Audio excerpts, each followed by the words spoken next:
Fala galera, sejam muito bem-vindos a mais um Clube da Bilheteria. Como de costume no domingo eu vou falar a respeito das principais marcas batidas e do top 5 do final de semana, abordando Gran Turismo, abordando Barbie e os recordes que Oppenheimer tem batido. Então, vamos lá!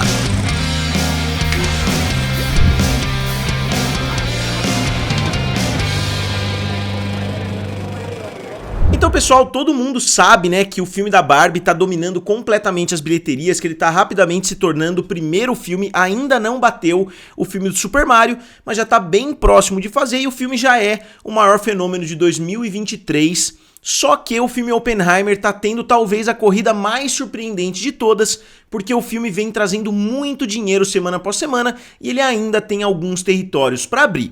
Mas começando do início, obviamente, na primeira posição ficou o filme Gran Turismo, que curiosamente é um filme baseado em um videogame, mas também baseado em fatos reais, porque Gran Turismo é o nome, né, daquela franquia de games que começou em 1997, se eu não me engano.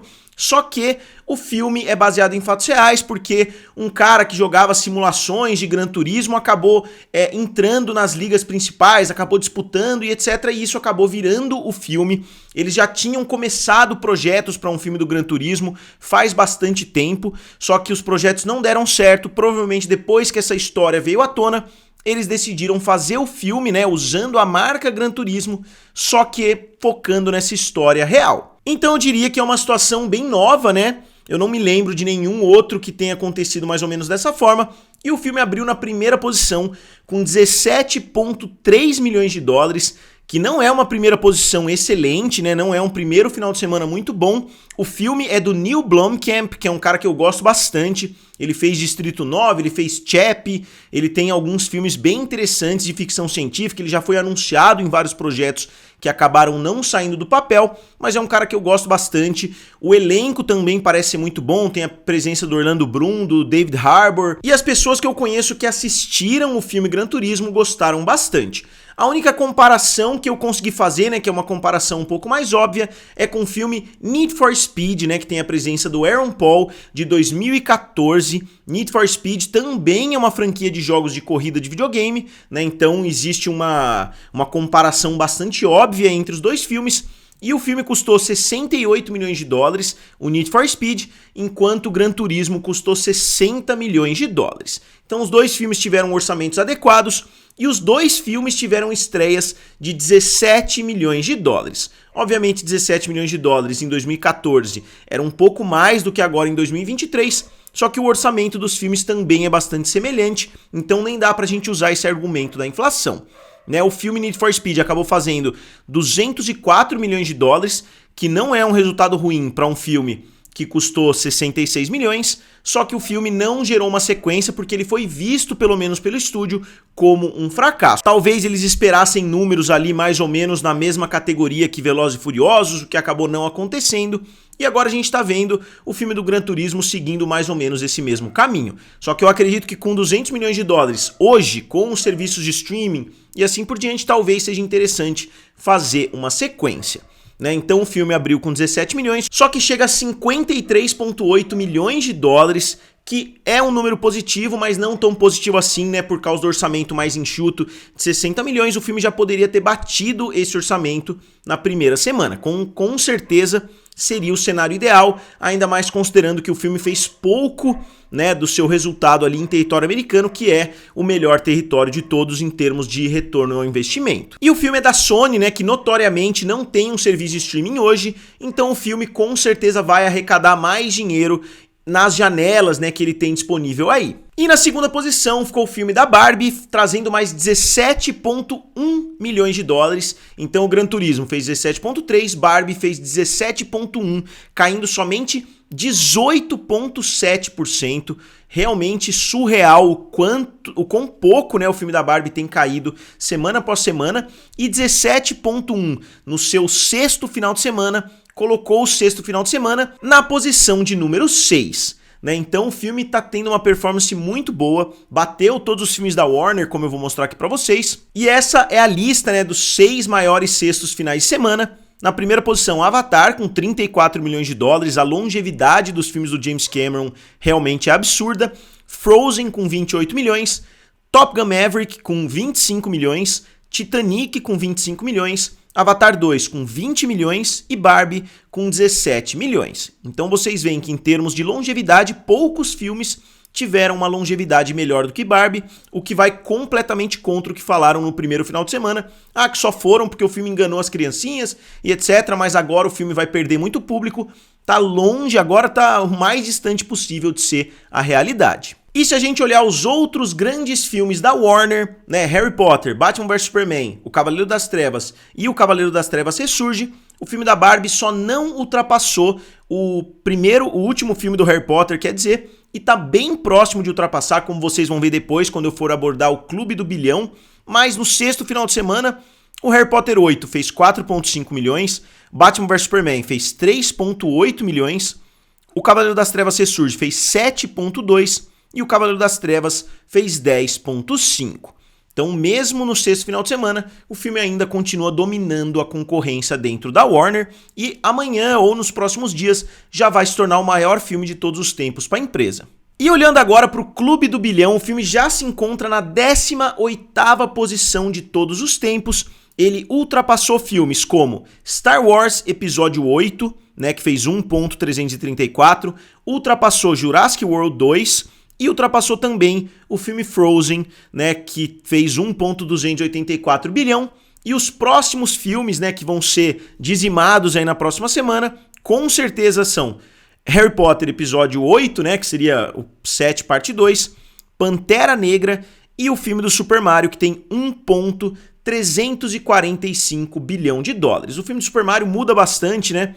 Eu vejo que tem uma flutuação, às vezes você entra no site, tem um valor, às vezes tem outro, mas com certeza o filme da Barbie vai ultrapassar o filme do Super Mario. A questão é se vai ultrapassar também o filme Frozen 2, que fez 1,453, porque eu acho que a essa altura já é quase uma certeza que vai ultrapassar a Era de Ultron, que passou um pouquinho de 1,4. A única coisa que pode atrapalhar o filme da Barbie a essa altura é que o filme, eu acho que já chegou ou vai chegar nas plataformas digitais aí nos próximos dias, então pode ser que isso tire um pouquinho de fôlego, né, tire um pouquinho do oxigênio ali das bilheterias, mas talvez isso também não aconteça. Pode ser que o público continue indo às salas de cinema e não dê tanta atenção, ou talvez o público que já assistiu assista de forma digital e o público que ainda não assistiu vá nas salas de cinema conferir. E aqui o acompanhamento semanal que eu tenho feito, né, com o filme da Barbie desde o primeiro final de semana. O filme abriu com 337, foi para 774, 1,031 bilhão, depois 1,184 bilhão, 1,279 bilhão e agora 1,340 bilhão, um aumento de 61 milhões depois de um aumento de 95 milhões. Então, eu acho que a próxima semana vai ser a primeira vez que a gente não vai ver a casa decimal mudando, né, digamos assim, porque vocês podem reparar, ó, foi de 3 para 7 para 1,0, depois 1,1, 1,2 e 1,3. Eu não acredito que vai chegar a 1,4 já no final de semana seguinte, porque teria que ser uma semana literalmente sem quedas. O filme teria que fazer mais 60 milhões para bater 1,4. Então a gente vai ver, né, uma desaceleração óbvia aí que a gente vê sempre, mas eu acredito que o filme ainda vai trazer mais uns 40 milhões de dólares até a semana que vem. E aqui o comparativo que eu tenho feito nas últimas semanas entre o filme da Barbie e o filme do Super Mario, que eu acho que na semana que vem já vai acabar, porque o filme da Barbie vai ultrapassar o valor total que o filme do Super Mario fez, mas a gente vê aqui, ó, que no mesmo período o filme do Super Mario fez 55 milhões e o filme da Barbie fez 61 milhões para um total de 1,340 bilhão contra 1,210 bilhão. Então o filme da Barbie está 130 milhões de dólares na frente no mesmo período e ainda está com um ritmo mais acelerado, mesmo que na semana passada o filme tenha ficado ligeiramente atrás. E pessoal, eu queria pedir rapidinho para vocês se inscreverem aqui no canal Triplo F, me ajudaria bastante. O YouTube tá meio maluco, eu não tenho postado tanto assim aqui no canal Triplo F, eu posto bastante lá no Clube da Bilheteria também. Então se vocês puderem, se inscrevam no canal, confiram a sua inscrição, que eu sei que muitas pessoas entram e a inscrição às vezes sumiu, que vocês ajudam bastante, curtam o vídeo, comentem e digam aqui abaixo que tipo de vídeo que vocês querem que eu traga aqui no canal Triplo F. E na terceira posição, com uma queda boa, digamos assim, né, para um filme de super-herói, só que uma queda terrível para um filme que teve uma estreia tão ruim quanto Besouro Azul teve. Na terceira posição, o filme caiu 49% e fez mais 12,7 milhões de dólares. 12,7 num segundo final de semana para um filme de uma das duas grandes empresas de heróis, né, Marvel e DC. É um resultado muito ruim, mas não é o pior resultado de 2023, porque teve um filme que foi pior, como eu vou mostrar pra vocês no decorrer do vídeo. O filme chega a 81 milhões de dólares, que é um resultado péssimo, né, para um filme que custou 104. Ele precisaria fazer na casa dos 250, até um pouco mais, né, dependendo dos países que ele fizesse determinados resultados. O filme precisaria de 250 até 300 milhões de dólares para se pagar. E o filme em 2 finais de semana passou por pouco, né, da casa dos 80 milhões, lembrando que esses números ainda podem sofrer reajustes nos próximos dias. E aqui a gente pode olhar, né, o quadro dos filmes da DC que eu fiz para mostrar para vocês. A gente vê, né, a queda livre. Eu acho que o James Gunn deveria retirar o Besouro Azul do universo da DC. Eu sei que ele prometeu e assim por diante. Ou talvez incluir como coadjuvante, mais ou menos como o Homem-Formiga funcionou lá em Guerra Civil. Talvez não devam incluir mais filmes do Besouro Azul, porque o resultado está sendo muito fraco. Olhem no gráfico como o filme tá lá embaixo. Ele pode subir, eu acredito que ele vai ultrapassar o filme Shazam 2, só que mesmo assim é um resultado péssimo para um filme de super-herói. E aqui é o segundo final de semana de todos os filmes de heróis lançados em 2023, pelo menos dessas duas empresas que eu citei, né, dessas duas grandes editoras. A gente tem o filme do Homem-Aranha, que fez 120, aí caiu para 55 milhões de dólares, então um segundo final de semana bastante positivo. Guardiões da Galáxia teve um segundo final de semana melhor até do que do Homem-Aranha, fez 118 e depois 62 milhões. O Quantum Mania teve um segundo final de semana terrível, 106 e 31, e mesmo assim os 31, né, é suficiente. E mesmo assim o resultado de 31 é suficiente para fazer muito mais do que os outros filmes fizeram, porque o filme do Flash abriu com 55 e caiu para 15 milhões, depois o Shazam 2 abriu com 30 e caiu para terríveis 9 milhões de dólares, e finalmente o Besouro Azul abriu com 25, caiu para 12, né, 12,7. Então a queda do Besouro Azul foi bem menor do que a dos outros filmes da DC, só que ainda é um resultado terrível.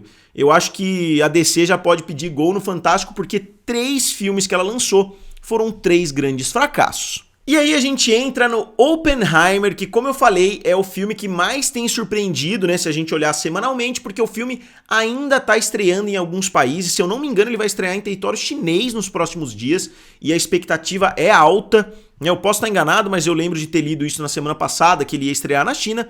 O filme, que abriu com 174 milhões, pulou para 400 milhões, depois para 552, 649, 717 milhões e agora 777 milhões de dólares. O filme que tinha crescido 68 milhões na última semana, agora cresceu 60 milhões, então uma queda quase que irrelevante de um final de semana para o outro.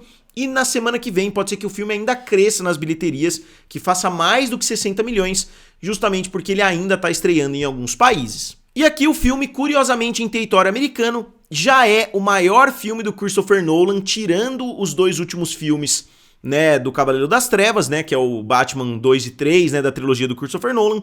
O filme chegou a 300 milhões de dólares em território americano, que já é mais do que os 292 milhões de dólares que a Origem fez. E isso é mais impressionante porque é um filme de uma figura histórica, né? Não é um filme de ficção científica como o filme A Origem. E internacionalmente o filme chega a 777 milhões, como eu disse para vocês, contra 869 do filme A Origem. Pode ser ainda que o filme ultrapasse e chegue à primeira posição dentre os filmes do Christopher Nolan fora da franquia Batman. Existe até um sonho, né, de que possivelmente bata os filmes do Batman, mas eu acho que isso já seria muito difícil. E outro resultado incrível desse filme do Oppenheimer é que o filme não só tá no top 5, né, de todos os filmes R-rated em território americano, como tá voando, né? O filme ultrapassou nessa semana o filme do Matrix, Matrix 2, né? Ele já tinha ultrapassado It a Coisa, já tinha ultrapassado Detetive Chinatown, né, que é um filme chinês, e agora falta somente Deadpool, Deadpool 2 e o filme do Coringa. Como eu disse, Deadpool e Deadpool 2 vão ser ultrapassados já nessa próxima semana, e vai faltar somente o filme do Coringa, que eu acho que não vai conseguir ser ultrapassado, né? Eu acho que o filme não vai ter fôlego, né? E eu diria que foi um negócio sensacional que a Universal fez, trazendo Christopher Nolan para trabalhar para ela. E eu acho que o resultado desse filme deve estar agradando muito o diretor, e eu acho que ajuda bastante a criar um vínculo de longo prazo. Muitas pessoas já estão falando que a Warner tá fazendo de tudo que ela pode, né? Eles deram um checão ali de 6 ou 8 milhões de dólares pelo filme Tenet, que o Christopher Nolan não estava nem esperando. Eles chegaram e falaram, ó, tá aqui o dinheiro, né, que a gente estava te devendo e etc. Volta pra Warner e assim por diante. Então eu não sei, né, o que vai acontecer no próximo projeto do diretor, mas ele já mostrou que ele é uma franquia por si só, né, ele consegue atrair multidões independente da temática do filme, seja um filme de ficção científica, seja um filme espacial, né, como Interestelar, seja um filme de guerra como Dunkirk, seja um filme completamente maluco, né, como Tenet, e agora um filme de uma figura histórica como Oppenheimer. E fechando o top 5 ficou o novo filme das Tartarugas Ninja, que fez mais 6 milhões de dólares, caindo 28%. Então esse final de semana não foi muito alto, a gente não viu nenhum filme gigantesco chegando e dizimando todo mundo pelo caminho. O filme da Barbie também já tá com uma bilheteria mais minguada, só que as quedas foram muito positivas, os filmes caíram praticamente todos na faixa de 20%, 30%, só o filme do Besouro Azul que caiu na faixa dos 40%, então isso é um excelente sinal para salas de cinema. E o filme da Tartarugas Ninja chega a 135 milhões de dólares com um orçamento de 70 milhões, que não é um resultado terrível, né? Obviamente o filme ainda teria que fazer muito mais dinheiro para conseguir se pagar, teria que fazer mais uns 50, 60 milhões, só que a gente tem que lembrar do filme do Homem-Aranha do Miles Morales, que o primeiro filme não chegou nem a 400 milhões e o segundo filme fez praticamente o dobro do que o primeiro, então é uma aposta que de repente vale a pena. Eles jogam o filme ali na Netflix de repente, esperam que o filme crie um público e depois lançam uma sequência. A mesma estratégia pode ser feita pelo filme Dungeons and Dragons, que eu assisti na semana passada, né? Eu adorei o filme. Eu acho que é um filme que tem chance de conquistar o público nessa off-season, né? Fora de temporada, digamos assim. Mesmo que o filme não tenha conquistado nas salas de cinema, eu acho que dá para ter um efeito muito positivo nos serviços de streaming. Só que eu acho que teria que entrar na Netflix para conseguir isso. Outro filme que eu não posso deixar de citar aqui, que ainda tá no top 10, é o filme Meg 2. O filme já tá com 350 milhões de dólares, 352 na verdade, só que ainda tá distante dos 530 milhões que o seu antecessor fez. E dois filmes que saíram do top 10 pela primeira vez, né, desde o início da corrida. Missão Impossível 7, o filme infelizmente não foi o sucesso que todo mundo imaginava, o filme foi um fracasso absurdo, né, em termos financeiros, porque custou quase 300 milhões de dólares, mais marketing, mais todos os gastos aí com relançamentos e etc. Muitas pessoas estão falando que não, que o orçamento do filme está combinado com o do próximo filme, mas isso não é comum de acontecer, eu não imagino que eles tenham jogado o custo de um filme todo dentro desse filme. Então eu acho que o filme custou muito caro mesmo, por causa da pandemia, o Tom Cruise insistiu em fazer o melhor filme possível, que obviamente é ótimo pra gente como espectador, só que o filme não trouxe o resultado esperado, né? Eu vou colocar o quadro aqui de toda a franquia Missão Impossível pra vocês darem uma olhada. E outro filme que saiu também do top 10 é o filme Sound of Freedom, ou Som da Liberdade, que é um filme que fez muito dinheiro, né? Custou somente 14 milhões de dólares e fez 181 milhões de dólares em território americano. Ele tem data de estreia definida aqui no Brasil, eu fiz um vídeo até a respeito disso. Então eu acho que é um filme que ainda vai trazer bastante dinheiro ao redor do mundo, possivelmente chegando ali na casa dos 250 milhões até o final da sua corrida. E a pior queda do final de semana de um filme que já está na 16ª posição é o filme do Drácula, né? A Última Viagem do Demeter, eu nem sei o que é isso.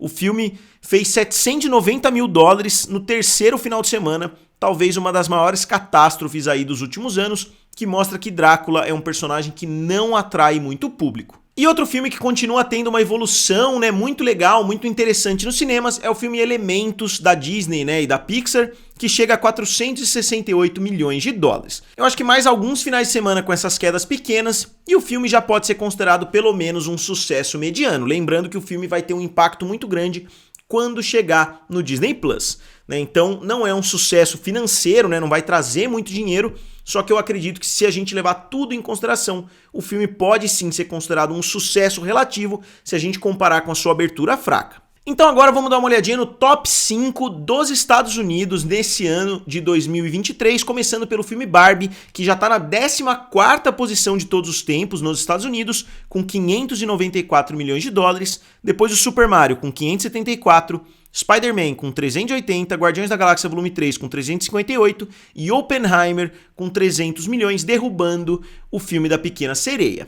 Internacionalmente, o filme do Super Mario continua na primeira posição com 1,355 bilhão de dólares, Barbie com 1,340, Guardiões da Galáxia com 846, Oppenheimer com 777 e Velozes e Furiosos 10 com 705.